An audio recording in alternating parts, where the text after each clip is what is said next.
in many ways, I'm happy I went back and started rewatching a lot of the Sister Wives earlier seasons just to get the backstory on some of the personal dynamics that I'm watching in the current seasons. Now, I'm on season 5, and part of that litany of stories, there's a moment where Christine has started to go for her real estate license. Now, initially I did a video when she first failed her license, encouraging people to try new things, and if you fail or don't succeed at something, don't consider that a loss, consider that a lesson, and keep pushing forward and keep doing the things that are necessary for you to get better and better and improve your life. Now, there is a moment where Christine goes back and she retakes the real estate licensing test, and she turns around and she passes it. Now, what does this mean for her, and what is the overall significance and the importance of this moment? As I watch it, I think that the moment can't be diminished. When you make a promise to yourself and you keep that promise to yourself, you're developing a pattern where you learn to trust yourself. This is immensely important because as you make decisions and you get feelings or your instincts start to tap you on the shoulder, you trust yourself enough to follow those instincts, those feelings, those reasons, those rationales, even if it goes against the popular notions or the feelings or instincts of somebody else around you. Is this situation beneficial to me? Am I making out okay? Am I crazy when I feel like I'm jealous of one of the other sister wives? Do I have issues? Are there problems that need to be addressed? If she only relies on Cody, Mary, Janelle, or Robin, they're all going to look her in the face. You know, even sans Mary, look at the mountains. Or you need to figure out your problems yourself. So you don't really have that confidence in yourself. So from that respect, it was fantastic that she passed that test and she kept that promise to herself. Also, why this test was important. Even just from a financial position, she will be able to establish a sense of independence if she's able to establish a career. For the most part and historically, Christine has relied on Janelle, Mary, and Cody to bring the bacon home, and she would take care of the children as that's part of her duties, that's part of her role as one of the sister wives. By her being in the situation that she's in, particularly after they left Lehigh, they get to Las Vegas, and the Las Vegas experience didn't necessarily ruin the family as much as expose the family. Because if you see how they were living in Lehigh, they still pretty much lived separate. They were just under one roof. And Cody was able to traverse the house and see all the kids and the family, and it covered a lot. But once they got out to Las Vegas, the system was the system. It's just that they were further apart. At that time, I think they were maybe a mile from Mary, and some of the other sister wives, they lived a few blocks from each other.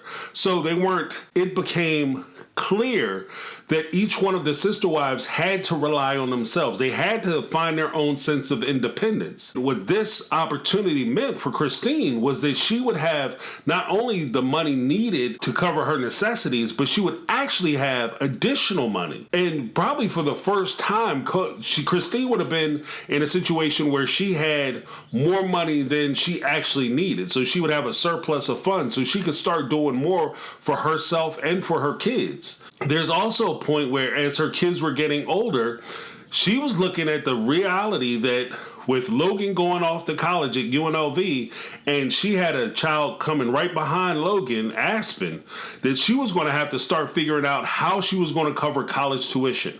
Now, even if Cody made the argument that I was going to cover college tuition and the family were going to take care of that, the reality of it is anybody who's ever been to college, anybody who is sending kids to college, you understand that when you get to college, it's not just tuition and books. There's going to be things that the kids want to participate in. There's going to be activities and events that they're going to want to attend that are going to require money. And they're going to be clothes. They're going to have clothing needs. They're going to have food needs that might not be covered by their room and board. So there's a lot of extras that have to go into it. And it would be nice if she had that extra money to be able to give her kids the experience that she wants them to have. There's also an issue where The kids were starting to grow up. So from that respect, Janelle didn't require Christine's assistance as much as she had before. She didn't rely on her as much because even though she had Logan and Logan did a lot of the things that he was doing under the supervision of Christine. And if Logan had other activities or other things that he needed to do, Christine was always available, especially for the younger children. So with her kids growing up, and at this time, I think the only real young kids she had theoretically would have been Gabriel and young Savannah. If you look at Christine, she still had Isabel, Gwendolyn, she still had Truly. Then if you consider Robin and Mary's child was already in high school and was going to graduate with Aspen. Then you have Robin, of course, and Robin was unique because she had always maintained separate babysitters from outside the family. She didn't rely on the family for childcare, and she always had somebody else come in and help her with her children. I think the only exception would have been when McKelty had went over and lived with her to help her with the children, which is why, from my understanding, McKelty and Robin were so close. What obstacles did she face to keep her or prevent her from obtaining this license and passing the test? The first things first, we have to look at the conditioning that occurs in relationships. This is along the lines of how people will take each other for granted. There is a certain level of conditioning that you have when you are involved with certain people who may not be looking out for your best interests. This conditioning relies on the fact that they get used to seeing you at a certain level, and you will never be beyond that certain level that they see you, and they compartmentalize you and categorize you into a point where it's acceptable for them and they can function. The crazy part about it is they define themselves, and part of their personal identity is wrapped up in you being that one thing. And if you become more than that thing, or you evolve or you change, then that starts to call into question their position and their identity and who they are. So that's part of the reason why so many people get locked into relationships, and the folks that they're in a relationship with don't want them to grow. They don't want them to get better. They don't want them to evolve. They don't want them to change. Because if they change and they become something different, then all of a sudden, if I see you as a lower person who's uneducated, and all of a sudden I find out you're about to go to college, and then you graduate college and you're about to go on to medical school, graduate school, or law school, then that makes me have to start to question who I am. I've always been more educated than you, and now you're equaled and rivaled me, and now you're surpassing me. Now I have to start to reevaluate who I am and what my identity is. And that's part of the reason why so many people get in these relationships where people try to hold them back. Now, for this next part, I don't want to take shots at anybody. That's not what this is designed to do. It's not necessarily a criticism, but merely an opportunity for us to present possibilities of elements that may exist in their interpersonal dynamics as they dealt with Christine. Now, from the first person, Janelle.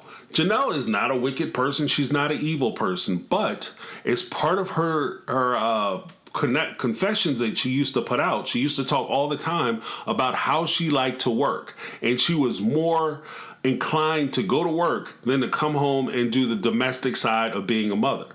And that's why she valued Christine. So for Janelle in her position, she looked at Christine as though she was part of the domestic help or the domestic assistance that existed in the Sister Wives family or Brown family.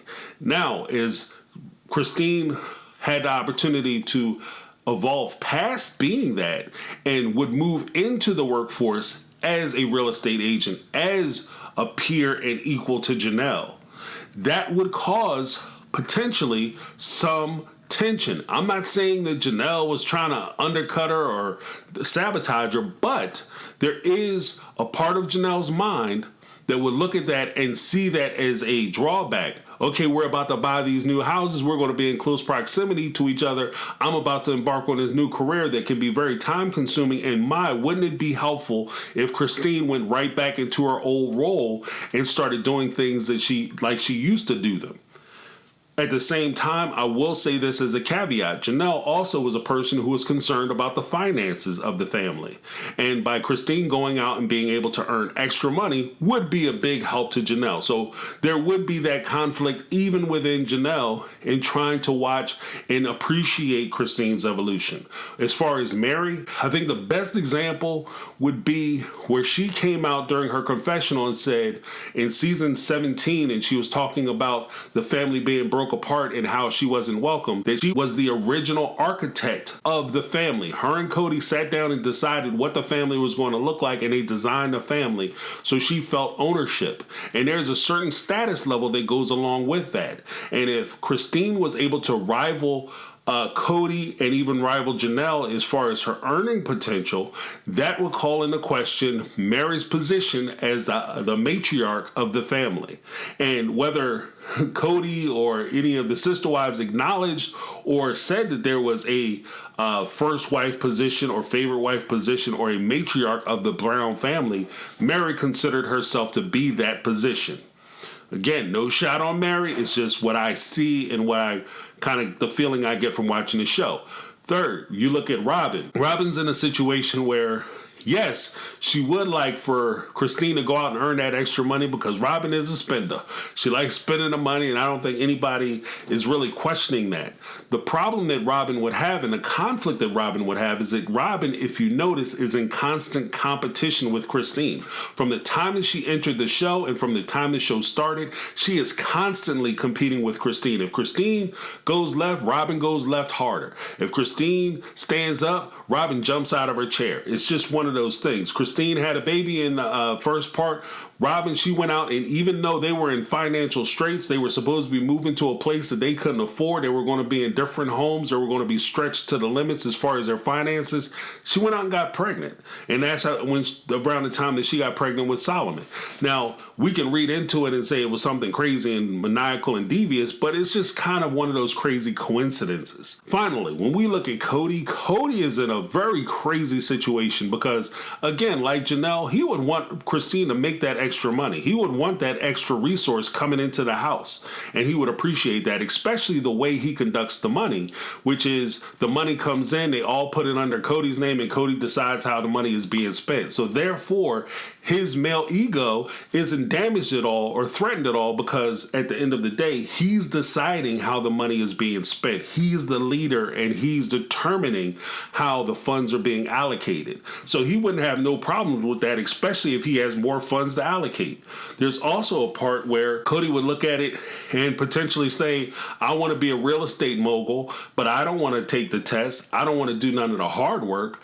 And if these two ladies are able to get not only their real estate license, but they're able to start acquiring assets through being able to develop money and pushing capital into the family, then I could say to the two ladies as the leader, go buy this, go buy that, get this property, get that property, and start an investment business or a brokerage that Cody eventually wanted to start. And you could see that kind of in Arizona, where he's always talking about rental properties and acquiring properties and the benefit of acquiring those properties. The downside for Cody is that as Christine is reaching that form of independence, he's going to try to hold her back. Inevitably, he's going to try to keep her contained because that's the only way he can maintain control over her. Part of the most devastating tools used against women for a lot of years has been the financial leash that has been placed upon them. They've been held and restrained into relationships that they don't necessarily want to stay in because they don't have any alternative to be able to leave those relationships. Because if they do, who wants to walk out of a house that they may not enjoy so that they can go live on the street where they definitely won't enjoy it and it's uncertain? So it's a way for them to kind of control him. So he may very well have been concerned and scared of her being able to get that kind of independence and develop that kind of strength within herself. What are some of the lessons that we can learn as we look at these scenarios and these situations? My suggestion would be if we look at how we define ourselves, try to engage in relationships where you're not only allowed to change, evolve, develop, become better, but you're encouraged to do so. Anybody who is involved in a relationship with you and they truly care about you will want the best version of you. I mean, even from a generous, selfless point of view, I would want the people that I'm around to become the best people possible. But from a selfish aspect, by me being around people who are fully matured, fully developed, then that only enhances my situation and it makes my life better. So as you encourage people, as you are in these relationships, this is where I would say never be in a relationship where you're forced to diminish and discard yourself, your hopes, your dreams, your aspirations to be with somebody because they can't stand the light that you shine. So you're required to diminish your light, to stun your light or dim your light so that you can make them feel more comfortable. If they don't feel comfortable around you because you're too big, then you need to get somebody who will allow you some room, or as my lady would say, give you some Cadillac space. That's my take. I'm James. This has been my take on reality, and I'm out. 'Cause I've been living life right like I